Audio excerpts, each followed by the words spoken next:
Thank you, Pam.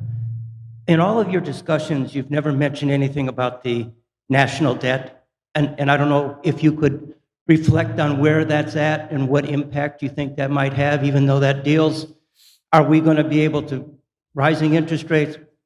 I guess I'll leave my question at that. The national debt really in and of itself doesn't affect the economy at all. What is a concern is who owns that debt. That's the concern, okay?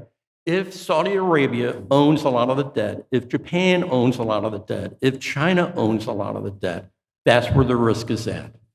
The actual level of the debt really doesn't matter that much, okay? So I just read a piece that Japan, or the US, I mean, the US owns most of its own debt. I mean, the Federal Reserve Bank owns a lot of it. But Japan is our #1 debt holder. And it's really kind of the concern. That's the concern, and that's a strategic concern. But from an economic perspective, as long as we continue to pay our bills, we're fine. Okay, now that's where this debate about the debt ceiling coming into play is, the political gamesmanship with that could risk the economy. That could put, if the U.S. defaults on its debt, all bets are off. It's going to tank the economy. It's going to tank the world economy.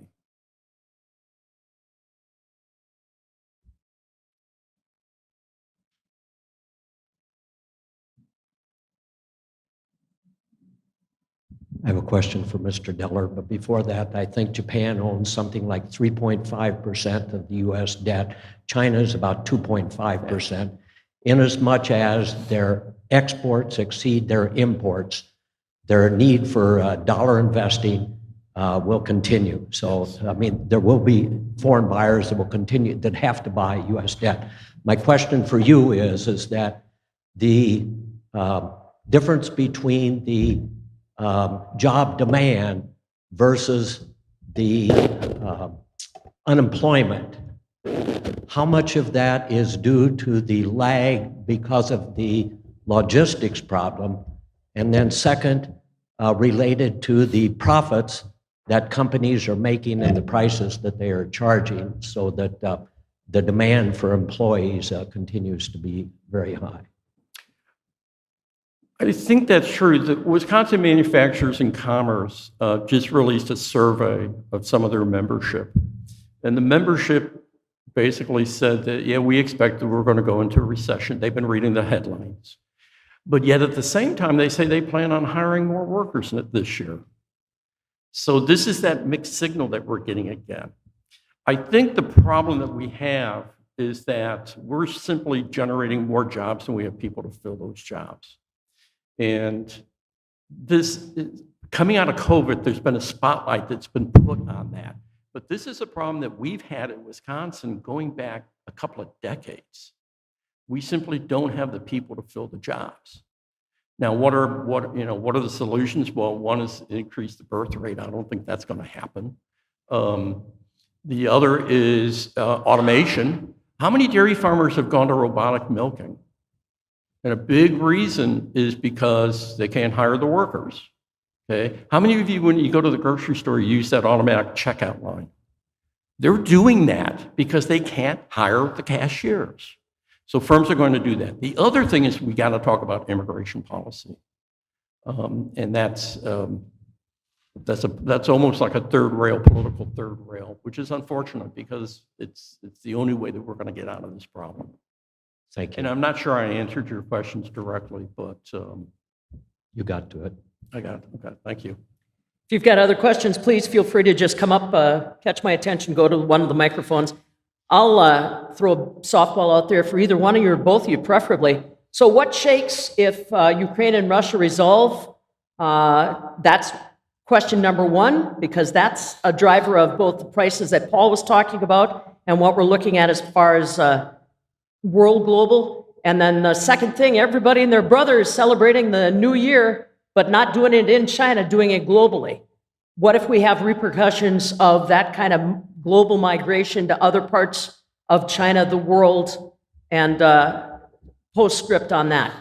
Those are just two areas that I think both of you can probably uniquely address. I think the first one, you should talk to John about it when that happens, and same with Brenda, on what it's going to do to livestock and crop prices. The Russia-Ukraine, that's just a major port. There's also some of that pressure on the cost side for fertilizer will be released because so much of that fertilizer or the energy flows out through that port. And it'll bring some stability because there's a lot of uncertainty in prices. And, but I would have John and Brenda talk about that as well. I don't know if you want to add anything, Steve. I think the wild card in terms of the economic forecast is what's happening with Ukraine, because there's a concern. The first concern was the energy markets. Okay, is that Europe is so heavily dependent upon Russia for energy that could, drive Europe into a recession and would drag us into a recession with them. The thing is that Europe has been very effective at weaning itself from Russian energy. So that kind of element is actually being tamped down a little bit. But there's always a concern that if the Ukrainian war spills over borders, if it spills over borders, then all bets are off. Okay, and that's a wild card, and we don't know that. I think with the thing with China is, I think one of the problems that we have a lot of inflation right now is because of the supply chain bubbles that COVID has introduced. And China's policies around lockdowns just keeps reintroducing new bubbles in the supply chain. And I think that, as we come out of the COVID recession, people have extra money they want to spend. Well, the supplies aren't able to keep up with it. And I think that's partially what's driving it. And I'm not sure that policy to address that there are policies to address that. And if China starts to open back up again, and that will address the supply chain problems, but if China goes into a COVID lockdown again, we're back to square one. One more question, Rick? My question is for either one of you. Right behind you up on the screen, it says Climate Smart Dairy in Wisconsin. And so my question is related to how does that relate to how the climate crisis that we're experiencing, how is that impacting the economy? And is the economy a virtual reality that will have to shift and adapt to the current situation of the physical reality of the growing climate crisis? And how is it projected to impact these artificial measures of efficiency and growth and gross domestic product? I'll talk a little bit about it, and then Steve can gather his thoughts and respond. I think a lot of it is, ag has really shifted over towards just adapting has been a big chunk of it. That's kind of what I've noticed is, there's the politics surrounding climate change, and a lot of people in agriculture tend to be on the right, not all of them, but a lot. And we don't want to talk about it, but we're more than happy to talk about weather and shifts in weather patterns. And we've definitely seen some of that. You can see that in the planting data. We think a couple of years ago, we had that massive prevented plant to hit the Great Plains, and including Wisconsin. We had a record prevented plant where we could not get our corn and soybeans planted. But we're adapting. That's kind of what the attitude is. But I think this climate smart, we got to go further. That's what that's about. And we'll hear a lot about that this afternoon. I focused on dairy for the topic because that's, we're the dairy state. But there's a lot of other stuff going on here in other states. And I think you're going to see a lot of push from a lot of different organizations on climate smart agriculture in general. And I think it's agriculture's turn to help. They're going to adapt and help mitigate climate change. So I think we're trying. That's the way I would argue, or at least we're going to start trying harder. Economists, when they look into their crystal balls, have a very hard time seeing the next 6 months, let alone the next 20 years. But I think one thing about Wisconsin, and this isn't necessarily agriculture, is that Wisconsin is in a position to benefit from climate migration. One of the things that came out of the COVID lockdown is this notion of remote work and telecommuting. And the opportunity for enhanced telecommuting and climate change combined is really positioning Wisconsin in the long term to actually benefit from it.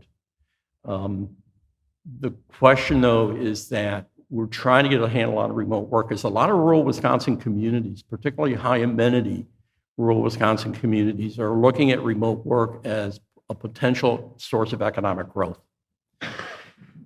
So we've been trying to dig into that and try to understand what's going on.